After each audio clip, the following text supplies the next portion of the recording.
नमस्कार दोस्तों, क्या आप तैयार हैं जैक 2026 सोशल साइंस के मजेदार 30 एमसीक्यूज के लिए। हाँ, ये वही एमसीक्यूज हैं जो 30 नंबर के हैं। पर चिंता मत करो, ये इतने टॉपिक फ्रेंडली और आसान है कि आप सोच भी नहीं सकते कि बोर्ड एग्जाम में इतना मजेदार हो सकता है। लेकिन ध्यान रखना, मेरे जवाब सुनने से पहले आप खुद अपना जवाब जरूर चेक करें। और हाँ, वीडियो के अंत में कमेंट में जरूर बताएं कि आपने 30 में से कितने सही किए। तो चलिए बिना समय गंवाए शुरू करते हैं सेट नंबर 1 का मॉडल क्वेश्चन पेपर और देखते हैं आप कितने स्मार्ट हैं। तो देखिए, आपके सामने पहला क्वेश्चन है, निम्नांकित में से कौन जैव संसाधन का उदाहरण है। तो मेरे साथ समझिएगा, जैव संसाधन, जैव का जैसे ही शब्द आता है जैव, जैव का मतलब आपको समझना है किससे, जीव से, ऐसी चीजें जिसमें जान होती है। तो जैव संसाधन, तो जैव संसाधन मतलब जो जीवों से प्रदान होने वाले संसाधन है। जैसे आपके लिए मैं आपको बताऊं, जैसे वन हो गए, पशु हो गए, फसलें हो गई, मछली हो गई, मनुष्य हो गए, ये सभी जैव संसाधन के एग्जाम्पल है। तो ऑप्शन नंबर 1 आपका करेक्ट हो जाएगा, ऑप्शन ए। अब बात करते हैं दूसरा, मानव जीवन की गुणवत्ता और विश्व शांति बनाए रखने के लिए संसाधनों का समाज में कैसा बंटवारा होना चाहिए। तो भाई, न्याय संगत बंटवारा होना जरूरी है, ऑप्शन नंबर डी। अगला क्वेश्चन है, निकोबारी कबूतर, ध्यान देना, निकोबारी कबूतर किस जातियों के समूह में आता है। तो निकोबारी एक पक्षी समूह है, यानी कि एक कबूतर की ऐसी प्रजाति है जो अंडमान और निकोबार द्वीप समूहों में ही पाई जाती है। यानी खास कुछ खास स्थानीय जगहों पर ही पाया जाता है। अर्थात ये कैसी जातियां हैं, स्थानिक जातियां, इनको हम क्या कहेंगे, स्थानिक जातियां। ऐसी प्रजाति जो किसी खास स्थान तक ही सीमित हो, वहीं पर पाई जाती हो, तो उन जातियों को हम लोग स्थानिक जातियां बोलते हैं। और जो लुप्त होने के कागार पर जातियां हैं उनको लुप्त जातियां, सामान्य जातियां जो हर जगह नॉर्मली पाई जाती हैं, और दुर्लभ जातियां जो बहुत रेयर एंड रेयर होती हैं। आगे बढ़ते हैं, अगला क्वेश्चन है चौथा, निम्नांकित में कौन सुमेलित नहीं है। ध्यान देना, हीराकुंड परियोजना महानदी पर एकदम एकदम बेहतर है। टांका भूमिगत जल का एक स्रोत है, यानी बारिश के पानी को इकट्ठा करने का एक तरीका है जिसको हम टांका कहते हैं। ये आमतौर पर राजस्थान में या फिर जो रेतीली जगहें होती हैं, सूखे ड्राई जो शुष्क क्षेत्र होते हैं, वहां पर ये यूज होता है। मोस्टली राजस्थान ही इसका प्रमुख केंद्र है। अब बात करते हैं इल्तुतमिश हौज खास, ये थोड़ा सा सही नहीं है, क्योंकि इल्तुतमिश के द्वारा हौज ए शमसी, हौज शमसी इल्तुतमिश के द्वारा बनाया गया था। फिर भी मान लेते हैं कि ये भी ठीक है। लेकिन गंगा नदी जो भाखड़ा नांगल परियोजना है, ये हमारा सतलज नदी पर है, गंगा पे बिल्कुल नहीं है, तो ये हमारा गलत है, यानी ऑप्शन नंबर डी हम यहाँ पे करेक्ट लगाएंगे। अगला क्वेश्चन है 5 नंबर, रबी फसलों को किस ऋतु में बोया जाता है। तो शीत ऋतु या फिर शरद ऋतु में हम लोग इसको बोते हैं, यानी ठंडी के मौसम में बोई जाती हैं। जैसे सबसे प्रमुख रबी फसलों में आपका आ जाता है गेहूं, उसके बाद चना, मटर, सरसों, आलू, ये सब रबी फसलों के एग्जाम्पल हैं। अगला क्वेश्चन है चाय, चाय किस प्रकार की कृषि का उदाहरण है। ध्यान देना, तो चाय जो होती है, चाय की जो फार्मिंग की जाती है बच्चों, वो एक बड़े ही प्लॉट पे, ये एक बड़े एरिया में जिसकी जिसका प्लांटेशन हम लोग करते हैं। और एकदम आपने सुना भी होगा, चाय बागान, चाय क्या होते हैं, बागान, यानी प्लांटिंग एग्रीकल्चर ये होते हैं। इनको हम लोग बागानी कृषि या फिर रोपण कृषि कहते हैं, ऑप्शन नंबर सी आपका करेक्ट होगा। अगला क्वेश्चन है, झारखंड के गुआ और नोवा मंडी, याद रखना वेरी इंपॉर्टेंट क्वेश्चन है, में कौन सा खनिज पाया जाता है। तो लौह अयस्क, जिसको हम लोग आयरन ओर कहते हैं, ये पाया जाता है। अगला क्वेश्चन है 8वां, निम्नांकित में किसका परिवहन पाइपलाइन यानी कि पाइप के द्वारा किया जाता है। तो जाहिर सी बात है, गैस हो गया, जो गैसेस हो गए, यानी पानी का होता है, कच्चा तेल भी होता है, पेट्रोल उत्पाद भी होता है। तो इसका सही आंसर क्या लगाएंगे, उपरोक्त सभी या इनमें से सभी। अगला क्वेश्चन है, हमारे देश की 22 प्रमुख भाषाओं को संविधान की किस अनुसूची में रखा गया है। तो सही आंसर क्या होगा, 8वीं अनुसूची इसका करेक्ट आंसर होगा। अगला क्वेश्चन है बच्चों, स्थानिक शासन व्यवस्था में कितना पद महिलाओं के लिए आरक्षित है। तो 1/3, अर्थात 33% जो सीटें हैं वो महिलाओं के लिए। तो 1/3 इसका करेक्ट आंसर हो जाएगा, ऑप्शन ए। बढ़ते हैं, अगला क्वेश्चन है अमेरिका में नागरिक अधिकार आंदोलन कब हुआ था? तो इसका सही आंसर क्या हो जाएगा? 1954 से 1968। ये एक्चुअली 1950 से 1960 के दशक की बात होती है। तो फिलहाल यहाँ पे एग्जैक्ट आंसर क्या होगा? 1954 से 1968। अगला क्वेश्चन है 12 भारत के राज्यों की विधानसभाओं में महिलाओं का प्रतिनिधित्व कितना फीसदी है? तो 14 से 15% होता है अप्रोक्सीमेटली। तो यहाँ पे आपका सी आंसर क्या हो जाएगा? सही हो जाएगा, 14% यानी परसेंट। 13 नंबर का क्वेश्चन, इनमें से कौन से देश में द्विदलीय यानी कि टू पार्टी सिस्टम, ध्यान देना, टू पार्टी सिस्टम यानी जहां पर दो पार्टियां होती हैं, तो कौन से देश में ये व्यवस्था है? तो ध्यान देना, टू पार्टी सिस्टम कौन कौन से कंट्री में है? तो सबसे प्रमुख है हमारा यूएसए यानी अमेरिका, और उसके बाद यूके। ये दो हैं जिनमें से अमेरिका हमारा ज्यादा क्वेश्चन में पूछा जाता है। फिलहाल यूके यानी इंग्लैंड को भी याद रखना है। अच्छा, कहां कहां पे सिंगल पार्टी सिस्टम यानी एक दलीय व्यवस्था है? तो चाइना हो गई, क्या हो गई? चाइना हो गई, और नॉर्थ कोरिया हो गया, राइट। अब उसके बाद कहां कहां पे मल्टी सिस्टम पार्टी है यानी कि जो है बहुदलीय व्यवस्था है? तो उसके लिए आपका इंडिया हो गया, उसके लिए आपका जर्मनी हो गया, फ्रांस हो गया, राइट। तो उसके बाद आपका जापान हो गया।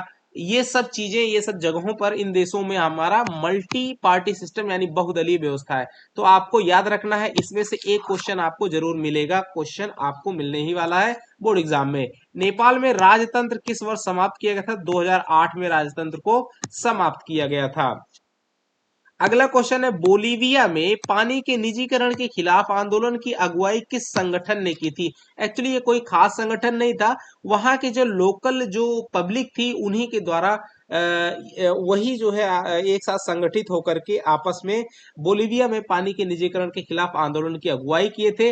तो यहाँ पे इसका सही ऑप्शन क्या हो जाएगा? Option number A. इसका क्या मतलब होता है? फेडिकोर, ये लिखा हुआ है। फेडिकोर का मतलब हुआ फेडरेशन ऑफ कोऑपरेटिव्स, यानी कि जो लोकल लोग हैं उनके सहयोगात्मक एक संगठन था, जो कि कोचाम्बाम्बा वाटर वॉर जो कि 2002 में 2000 में स्टार्ट हुआ था। तो ये आपका सही आंसर हो जाएगा फेडिकोर। अगला क्वेश्चन है केरल में शिशु मृत्यु दर कम होने का एक प्रमुख कारण क्या है?